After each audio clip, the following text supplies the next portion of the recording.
Kapag ang partner mo ay concerned para ma-maintain ang maganda niyong relation, sinisigurado niyan na connected kayo sa isa't isa. Pero kapag wala nang interest sa'yo yung partner mo, kahit na naglulumpasay ka, nagtatantrums ka dyan, hindi ka na niya pinapakinggan kasi nga wala na siyang care sa relationship niyo.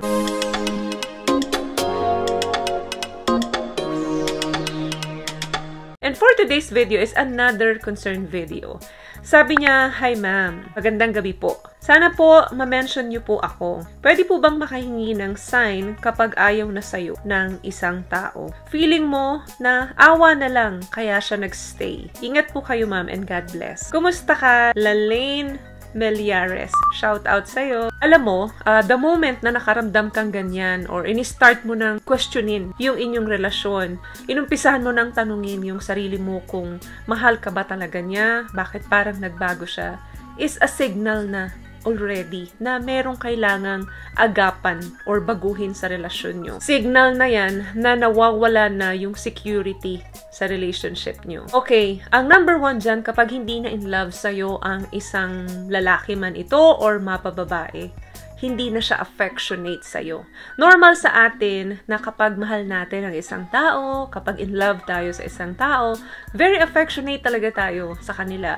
Very caring. Gusto mo, lagi mo siyang kasama, nakikita at nakakausap. Normal yan sa atin kapag tayo ay in love. Ang pagkawala ng pagiging affectionate mo sa partner mo is a sign na nafo-fall out of love na sa'yo ang kapartner mo. Kung dati gusto niya madalas kanya kasabay kumain or paminsan-minsan inaalok ka niya ng kape, ina-update ka niya kung ano yung mga plano niya, kung ano yung ginagawa niya sa oras na yon, at ganun din siya, tinatanong ka niya kung kumain ka na ba, gradual, nagbabago ang lahat.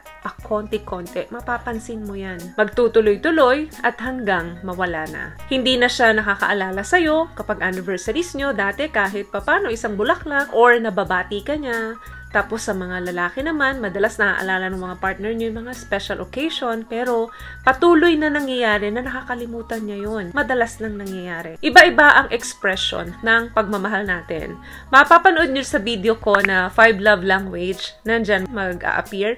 Panoodin nyo dun sa mga hindi pa po nakakapanood. Iba-iba din yung pagtanggap natin kung paano nila tayo minamahal. But still, ang pagiging affectionate mo dun sa partner mo is a sign mahal mo yung tao. Another thing, mas madalas na siyang nag-iisa sa mga lakad niya or dun sa loob ng pamamahay niyo. Another sign yan na mas pinipili niyang mag-spend ng time niya alone. Hindi ka kasama. Maaring gumagawa siya ng mga excuse para hindi ka niya kasama sa mga lakad niya or gusto niyang mapag-isa, gusto niya ng space, etc. Ang dami niyang mga excuses. Madalas nakikita mo, napapansin mo na hindi na siya sumasama sa mga lakad mo and may mga commitment siya sa mga kaibigan or relatives niya na hindi ka kasama. Gumagawa siya ng way para wala ka doon sa tabi niya. Mas gusto niya nag-spend ng oras sa mga kaibigan niya or dun sa mga hobbies niya nang wala ka. Another thing, hindi na siya nakikipag-usap sa'yo ng masinsinan.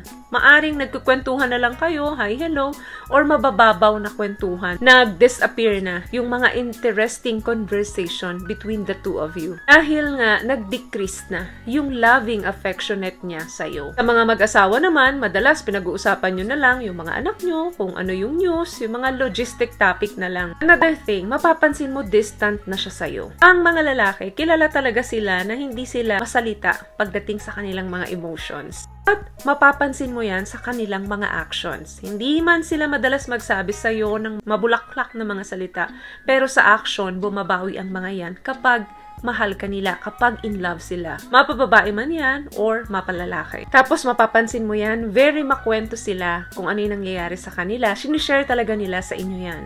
Pero once na ang lalaki, nawala na yan. Nagkaroon na siya ng distansya sa'yo. Hindi na siya madalas nakikipag-usap sa'yo. Hindi na siya nagsishare ng mga plans niya sa'yo na dati naman ginagawa niya. Pero ngayon ay hindi na.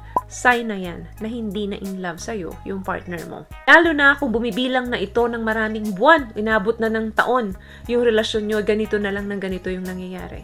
That means your wife, your husband, your girlfriend, or your boyfriend ay hindi na in love sa'yo. Another thing, he or she doesn't care for your relationship. Kahit na anong sabihin mo sa kanya, parang wala na siyang pakialam.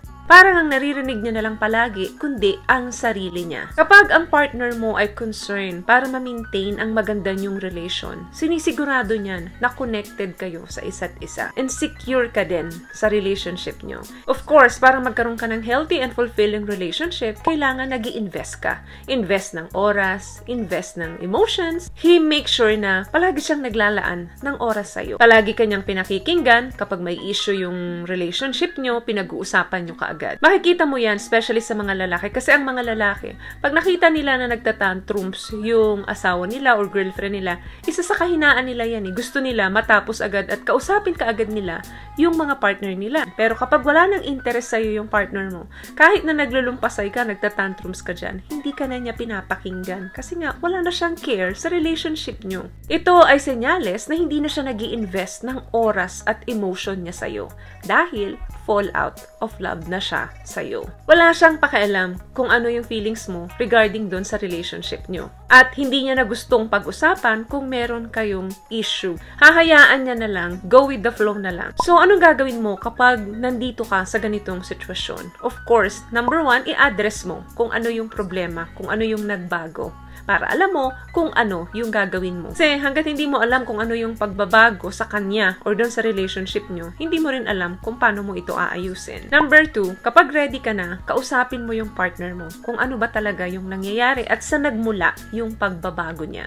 Importanteng ready ka at ready din siya once na sinubukan mong kausapin siya. Nasa magandang mood siya at nasa magandang mood ka rin para hindi mauwi sa away. And last, pag-usapan nyo kung ano yung mga susunod nyong gawin para maibalik yung dating romantic relationship na meron kayo. Kung kinakailangan na kumonsult kayo sa mga relationship therapists, do it. Malaking tulong ito. Lalo na kung pareho yung gusto or nasa same page kayo na maayos yung relationship nyo. At bigyan pa ng isang chance para maibalik kung ano yung meron kayo noon. So guys, yun lamang ang video natin for today. I hope nakatulong po ang pinag-usapan natin dito.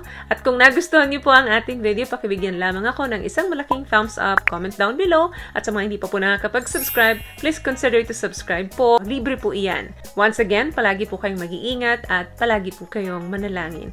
Thank you guys for watching and see you on my next one. Always love yourself and be a blessing. Bye! Peace.